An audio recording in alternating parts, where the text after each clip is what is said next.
Bienvenue dans l'invité culture de Média TV. Aujourd'hui, je reçois Hicham Lehlou, designer et architecte d'intérieur. À presque 30 ans de carrière, on peut dire qu'il est une légende vivante du design mondial. Et à travers ses conceptions, ses publicités et son travail, l'identité visuelle, Hicham Lehlou introduit les idées avant-gardistes, ses juxtapositions colorées, son approche et son utilisation de différents supports caractérisent sa volonté de rendre l'ordinaire inhabituel.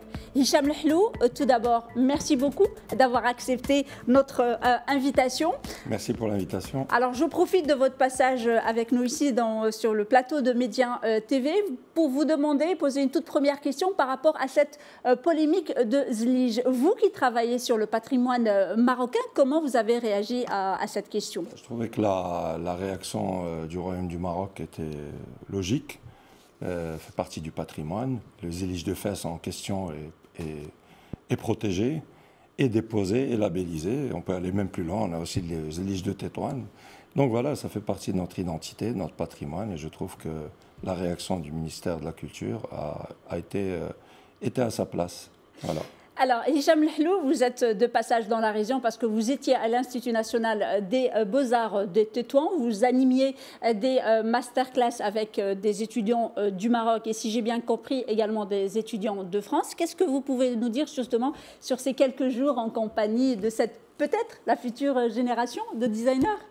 Déjà, c'est une initiative qui a été montée par un organisme qui s'appelle de Art Design Lab à Paris. Et Karine Scherer m'a contacté en me disant, voilà, on aimerait bien que vous soyez co-directeur artistique avec Élise Foin pour accompagner 10 étudiants de l'école Boulle de Paris et de l'Institut national des beaux-arts Tétouan. Et ces travaux vont rentrer en interaction avec des artisans de la ville de Tétouan, de la Médina, et de l'École nationale des arts et métiers de Tétouan. Donc voilà, donc c'est une très belle expérience qui va montrer ses fruits incessamment sous peu. Voilà. Alors, Hicham Lehlou, vous êtes, je vais rester un peu sur l'Institut national des beaux-arts. On vous avait reçu ici à Média TV, je crois qu'il y a un peu plus de 5 ans. C'était la première édition donc, je crois que le festival du design Event.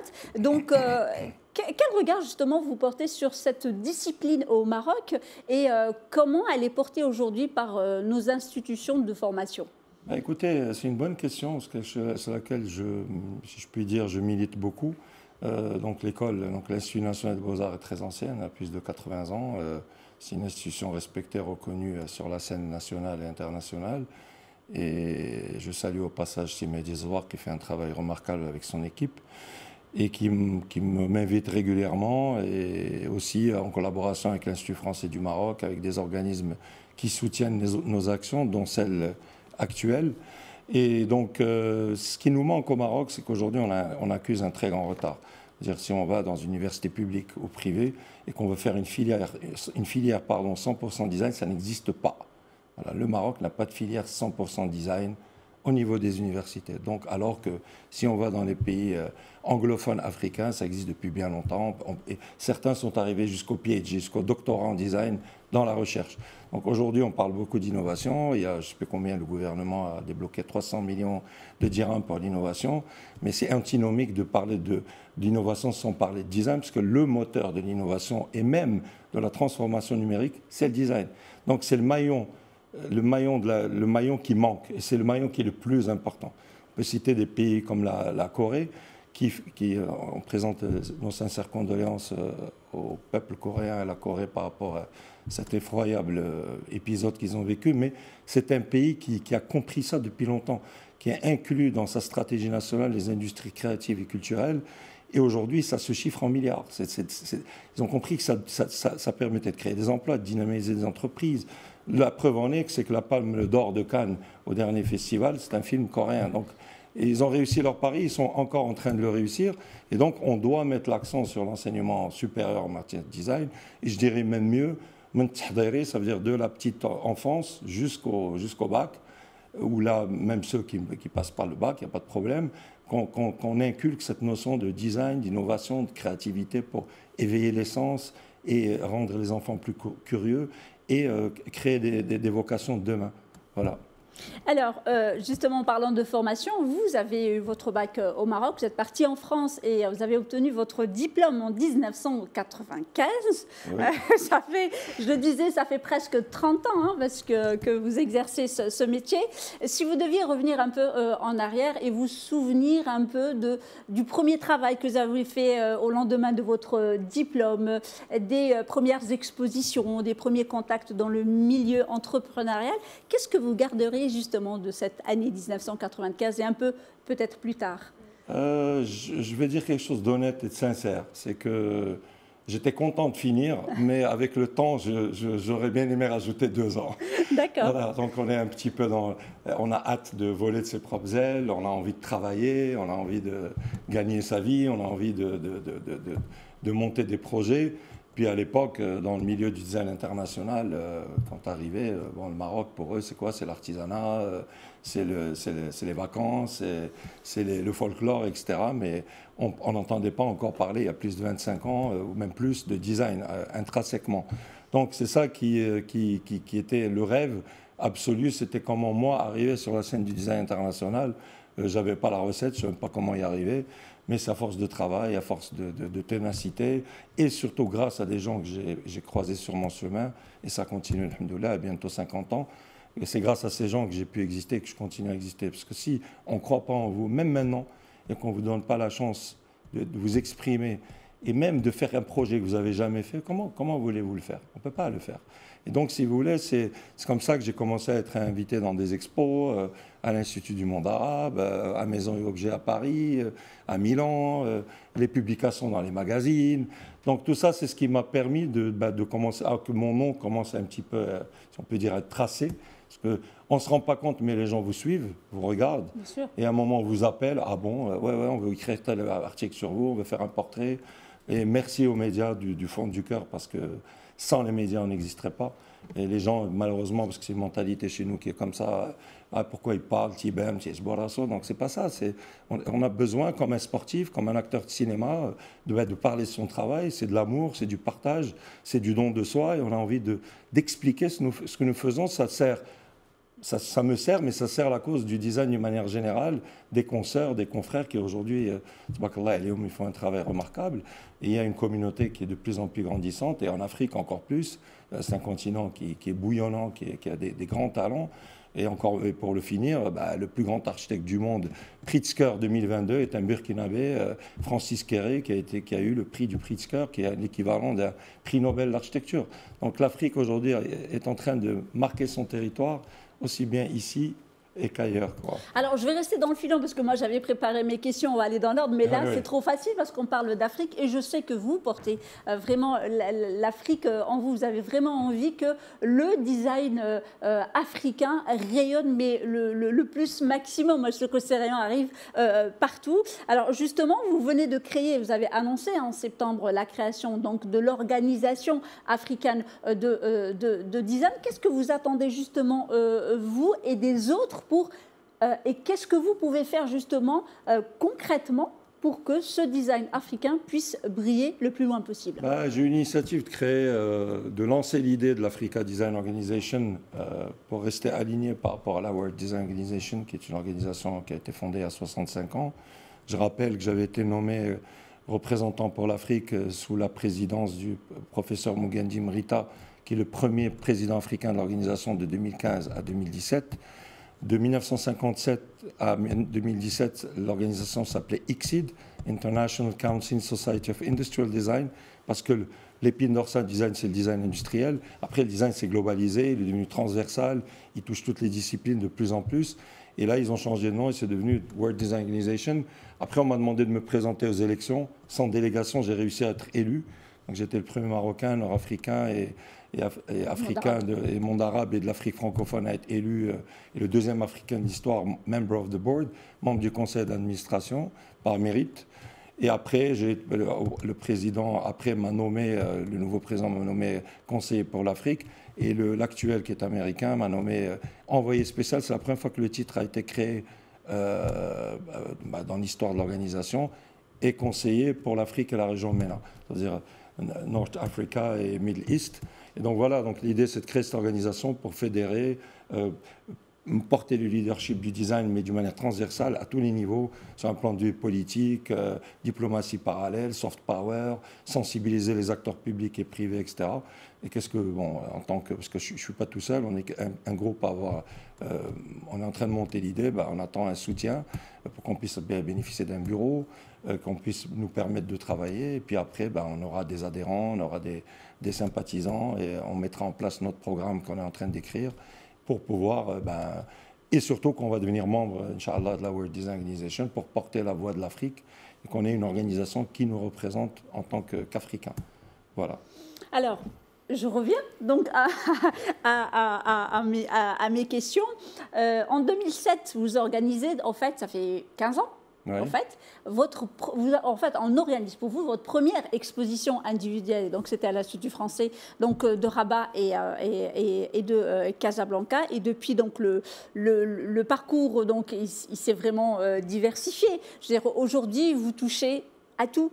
Les autoroutes, la santé, la pâtisserie, l'hôtellerie, enfin, on fait tout. Donc, finalement, ce design, on a l'impression, et on le disait tout à l'heure lors de la préparation, l'impression que c'est juste du mobilier, mais le design, c'est vraiment un univers très, très riche et très diversifié. Qu'est-ce que vous pouvez nous dire, justement, vous, qui touchez pratiquement à tous les secteurs? Je vais utiliser ce que j'ai dit avant, mais différemment, c'est que le design est d'abord un domaine stratégique. Il est transversal à toutes les disciplines. Si aujourd'hui on a des problèmes, par exemple, dans les exportations, le design peut être une solution. Si aujourd'hui, par rapport aux objectifs 2030 des Nations Unies, ce qu'on appelle les Sustainable Development Goals, dans lesquels d'ailleurs l'Organisation mondiale du design ou la World Design Organization sont complètement alignés, c'est qu'aujourd'hui, un designer ne peut plus penser que consommateur. Il pense planète. On ne peut plus aujourd'hui concevoir des process, des objets, des services sans tenir compte de la planète. Et on voit aujourd'hui les enjeux climatiques de la planète. Il pleut de moins en moins, il y a un réchauffement climatique, on le voit, c'est triste. Donc aujourd'hui, un designer est quelqu'un qui vit avec son temps et qui doit penser et qui doit réfléchir au présent et aussi bien au futur. Et donc aujourd'hui, j'ai touché à tous les domaines du design grâce aux gens qui m'ont fait confiance, ce qu'on appelle le 360 degrés. Et en parallèle de ça, je continue à faire mes créations libres, à designer pour des marques internationales, à exposer dans des grands musées, à être invité dans des expos, à donner des conférences, à porter la voix du design et du leadership.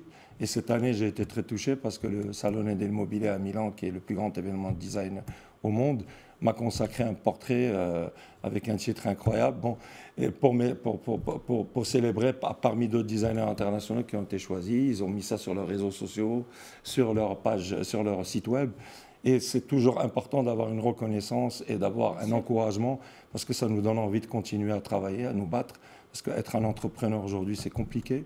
Surtout le Covid est passé par là. Et malheureusement, je n'ai pas beaucoup bénéficié ou quasiment pas bénéficié de soutien, zéro soutien. Donc il a fallu que je prenne des décisions courageuses en tant qu'entrepreneur. Très dur. Aujourd'hui, j'essaie de continuer à tenir la barque. Ce n'est pas facile. Pourquoi? Parce qu'il a fallu garder mon noyau dur, mon équipe. On est une petite famille et c'est important de continuer à travailler parce qu'il en est hors de question que j'arrête de me battre. Je suis un combatif. Après, l'énergie, on l'utilise différemment. Et puis voilà, quoi. Donc, la création de design, ça touche vraiment tous les domaines. Ça peut toucher l'agro-industrie, le digital, l'automobile, l'artisanat, le luxe, les autoroutes, les villes. Mais vraiment, c'est quelque chose de... les montres, voilà.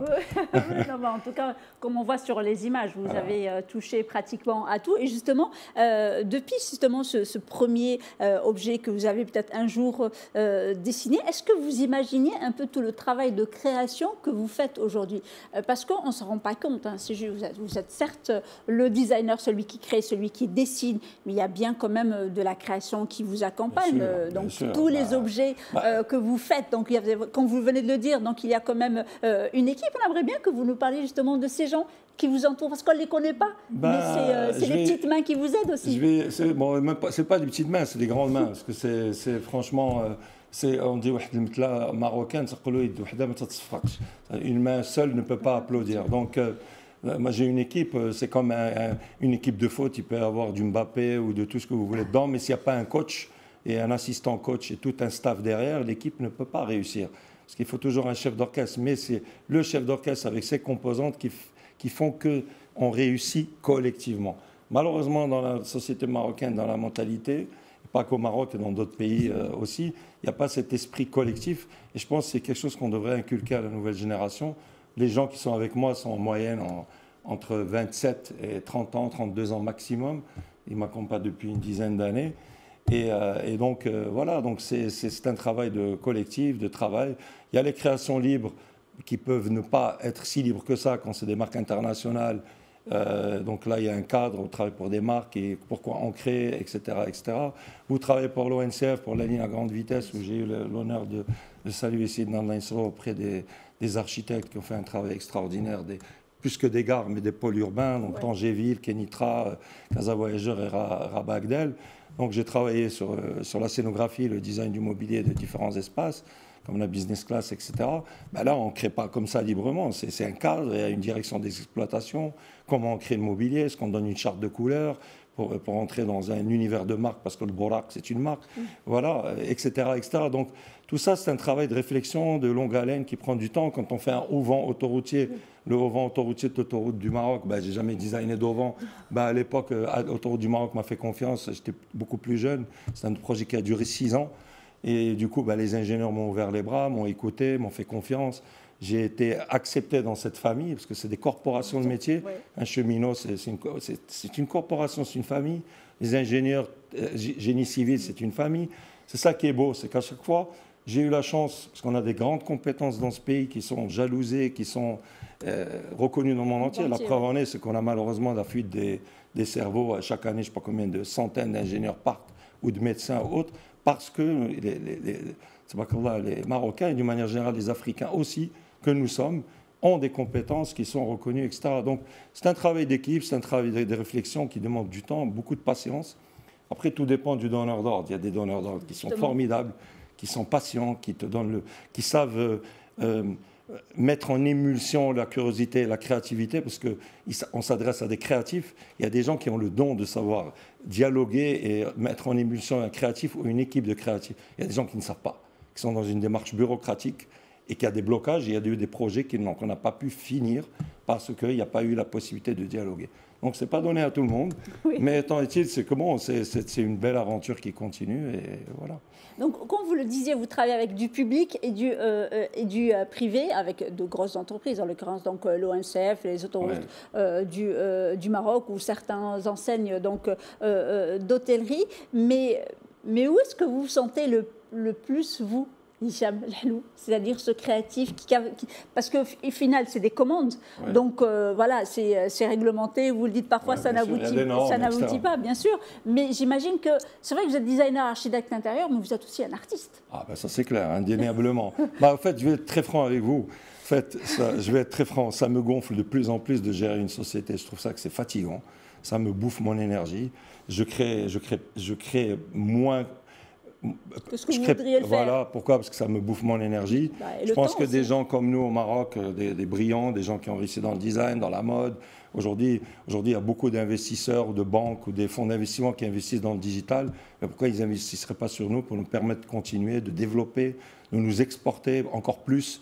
Aujourd'hui, on n'est pas des gestionnaires. Il y a des grands noms de la mode ou de l'architecture qui aujourd'hui, c'est des fonds d'investissement qui gèrent leur business. Donc, aujourd'hui, c'est quelque chose sur lequel je pense qu'au moment où on se demande comment, aussi Nallah Insro l'a fait dans le discours d'ouverture du Parlement, relancer, dynamiser l'investissement, il faut dynamiser les investissements dans les industries créatives. Il y a des chiffres qui parlent et qui montrent que les industries créatives peuvent largement contribuer à la croissance économique au niveau du PIB ou d'autres. Je ne suis pas économiste, mais ce que je sais à mon humble niveau. Moi non plus. Voilà, mais c'est important parce la création, c'est un acte qui peut créer du process. Mais le moment où je me sens le plus libre, c'est quand je fais mes expos, c'est quand je crée pour des grandes marques à l'international. Là, je me sens, alors là, l'oiseau qui est en train de voler, qui est tranquille. Et je suis loin de la gestion. Je suis dans l'exaltation. C'est pas que je dis pas que je ne le suis pas quand je fais des commandes, mais il y a des contraintes qui sont très complexes. Bien sûr. Mais les deux sont enrichissantes, mais là où je m'éclate le plus, c'est là quand je fais mes expos, quand je prépare des collections. Là, c'est super. Et en ce moment, qu'est-ce que vous préparez? Là, on travaille sur différents projets avec l'équipe et je reviens de Paris je crois à peu près un mois. J'étais avec une grande manufacture de cristallerie. On a vu l'Oryx française, et qui est mondialement connue, et on est en train de développer une nouvelle collection. On est en train de développer aussi d'autres collections avec d'autres marques, en Italie, notamment aussi en France. Je prépare, si tout va bien et j'ai les soutiens nécessaires, une monographie, un livre, parce qu'il n'y en a jamais eu, et une exposition prochaine en Europe. Donc ça va demander beaucoup d'efforts, beaucoup de travail et surtout beaucoup de soutien. J'espère que je vais en avoir, parce que ça, c'est la partie la plus compliquée. Alors, j'aimerais vous poser une question, puisque vous parlez justement de création. Parmi les projets sur lesquels vous avez annoncé vouloir travailler, c'était l'Africa Design Academy. Qu'en est-il aujourd'hui? Ah, ben ça, c'est le projet, c'est mon bébé. Donc, c'est l'idée de créer, Inch'Allah, le futur premier réseau d'Académie de Design en Afrique. C'est un projet que j'ai annoncé juste avant le Covid, le démarrage du Covid, et sur lequel on travaille toujours. Très compliqué à mettre en œuvre, très, très, très complexe. Pourquoi? Parce que la législation et la façon dont c'est ventilé, parce que ça dépendra du ministère de l'Enseignement supérieur, si vous n'avez pas d'immeuble, vous ne pouvez pas faire ce projet. Donc, vous imaginez, il faut avoir un immeuble pour pouvoir avoir l'autorisation demain d'exercer ou de le faire. Donc déjà, si on veut redynamiser l'investissement, il faut assouplir les procédures, il faut dire que le start-uping, ce n'est pas uniquement le design, c'est les écoles, c'est tous les domaines. Et je pense qu'on devrait reformater cette réflexion et cette façon d'encourager l'investissement et permettre d'émerger des projets comme ça, parce qu'un immeuble, moi, je n'ai pas les moyens de me le payer. Donc voilà, donc ça, c'est un projet qui est complexe. On cherche des soutiens, parce qu'on est une équipe, on cherche des financements, mais je ferai tout pour le faire, Inch'Allah, et j'espère avoir les soutiens pour le faire, quoi. Non, mais je sais que vous êtes un battant et que peut-être en 2023, on vous recevra justement pour nous en parler. Vous le disiez, donc, dans la presse, on parle de vous justement comme le drapeau du design marocain, le champion du design marocain. Quelle est l'expression que vous préférez le plus? Franchement, je peux dire un des porte-drapeaux du design africain, j'aime bien. Parce que moi, je me considère comme un Africain à part entière. Et on est plusieurs à porter ce magnifique continent. Et le Maroc en fait partie. Et puis voilà, donc je trouve que c'est quelque chose que j'aime bien. Voilà. Alors, Hicham Hlou, vous êtes, comme je disais, designer et architecte d'intérieur, mais il y a aussi cette signature. Parce qu'elle est très très belle. Parce qu'elle, en soi, c'est une marque. Oui, finalement. C'est ma marque. Oui. Voilà, justement. Est-ce que vous pouvez justement nous raconter, c'est juste votre nom et votre prénom, mais, mais ça marque, en tout cas, quand on la voit. Oui, elle est même sur mes cartes visite, elle est présentée d'une manière très sobre. C'est une carte visite en Bristol, simple, blanc, parce que j'aime beaucoup la simplicité. J'aime bien cette citation de Léonard de Vinci, la simplicité, c'est la sophistication suprême. En plus, si simple, plus c'est compliqué à faire ou à penser. Et voilà, donc j'étais chez un ami imprimeur, on se le disait avant de monter en studio, et j'ai dessiné ça avec un marqueur. J'ai écrit ça avec un marqueur, et finalement, un des 3 G a été retenu, et c'est devenu depuis maintenant plusieurs années, plus de 12 ans que... Voilà. Alors, j'ai une question, en fait, parce qu'en préparant cet entretien, j'ai vu un peu que dans les objets que vous faites ou les expositions, un objet du quotidien devient pour vous un objet de design. Hein. Je pense aux instruments de musique, je pense à la tarija marocaine. Je devais vous en ramener une, mais je l'ai oubliée. Voilà, justement, qui était magnifique. J'avais assisté justement à cette expo. J'ai vraiment envie de vous poser une question. Est-ce qu'au fait, pour s'inspirer d'un designer comme vous, est-ce qu'il ne faut pas regarder ce que vous faites, mais ce que vous regardez? Peut-être les deux. Parce que moi, j'ai mon regard. Mon regard est lié à mon vécu, à mon parcours, à ma sensibilité, à mon amour des autres, des civilisations, des cultures, et de la nôtre, bien entendu. Et comment essayer de trouver une alchimie, et un langage, une démarche pour essayer de véhiculer un message à travers une forme, à travers un geste. Parce que la forme aussi, c'est quelque chose de complexe à trouver. On pense que c'est juste un coup de crayon, mais non, c'est complexe parce quand on fait une forme, des fois, il y a des facteurs qui rentrent en considération comme l'innovation, la science, la technologie, l'ingénierie, comment mettre en œuvre quelque chose pour pouvoir fabriquer ça. Et après, il y a de l'ergonomie et j'en passe. Et aujourd'hui, tout ce qui nous entoure, la voiture que nous conduisons, la poignée de porte que nous ouvrons, la tasse dans laquelle on boit le café, le téléphone, la tablette, tout ce qu'on utilise tous les jours, il y a un designer qui a pensé à créer ça, mais à le créer avec un but et une démarche. Même quand on va chez le dentiste, je sais qu'il y en a beaucoup qui n'aiment pas le bruit de la fraise, moi non plus. même si j'aime bien mon dentiste et je le salue au passage, mais ben, cet écosystème dans lequel on est assis, hyper ergonomique, qui facilite le travail et tout, c'est un designer et des ingénieurs qui ont développé ça. Donc c'est un travail très intéressant, aussi bien le train que nous prenons et j'en passe, quoi. Alors moi j'ai vraiment une toute dernière question. Nous sommes dans un studio, s'il y avait un objet que vous emporteriez de ce studio, ce serait lequel? Ça c'est difficile à emporter. Hein. Oui. C'est lourd. C'est lourd. Moi, je sais pas, j'aime bien l'identité visuelle de la chaîne Midi 1. La voir, j'aime bien, c'est une belle marque. Voilà. En tout cas, c'est comme le vôtre. Merci beaucoup, Hicham Lehlou, d'avoir répondu à toutes nos questions. Je rappelle que vous êtes donc designer et architecte d'intérieur. Merci encore d'avoir de m'avoir invité, ravi. Merci beaucoup. Et merci à vous, chers téléspectateurs, pour votre fidélité. Restez avec nous. L'information se poursuit sur nos différents canaux, Médiane TV Arabique, Médiane TV Maghreb et Médiane TV Afrique, et sur notre média digital, medianews.com.